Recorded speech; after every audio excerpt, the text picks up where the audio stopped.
Senator Payman.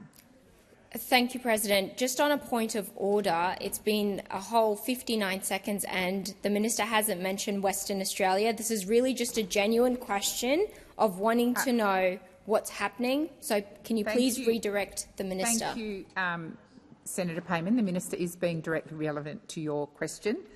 You started off by indicating the amount of money that the federal government had committed, and the minister is being directly relevant. Minister Ayres. Well, thank you very much. And as I was outlining, that policy certainty and that ambition is important. And it means development of electricity projects to modernise our electricity system, renewables backed by gas and backed by storage, including in Western Australia.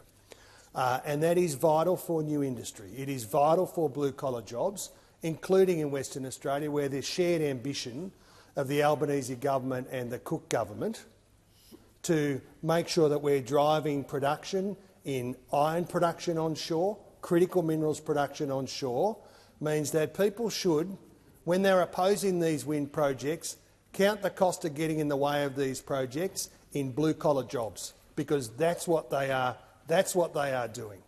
Now, this funding that you've alluded to is, as I understand it, and I'll check the details, allocated and worked through by the Clean Energy Finance Corporation, and they will be evaluating projects and delivering them consistent with their mandate.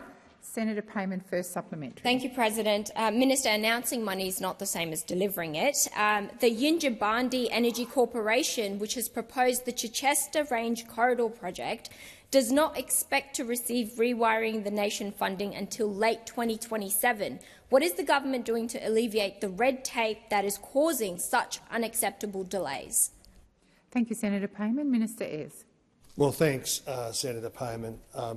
The government's broader approach is delivering a modern electricity system. Since May 2022, we've added over 18 gigawatts of renewables, wind and solar, to the grid. That means more jobs. That means more electricity, and we're going to need more electricity for our industrial ambitions and our future Made in Australia ambitions, and for the data centres of the future in Western Australia and everywhere else. And that is why we are focused on development and progress, not going backwards. And that's why under the last government you had 4 gigawatts going out of the system and only 1 gigawatt going in, leaving a legacy of despair for industrial projects around the country. Now, we did take a look at these issues last week, of course, and on the focus on how it is that we work across government to deliver faster approval times, more progress. Thank you, Minister. The time for and bigger answering projects has for the expired. state.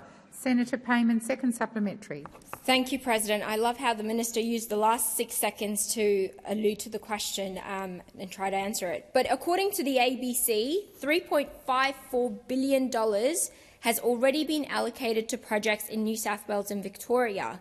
Why is WA being left behind, losing out on opportunities of creation of jobs and certainty and training, while the eastern states power ahead?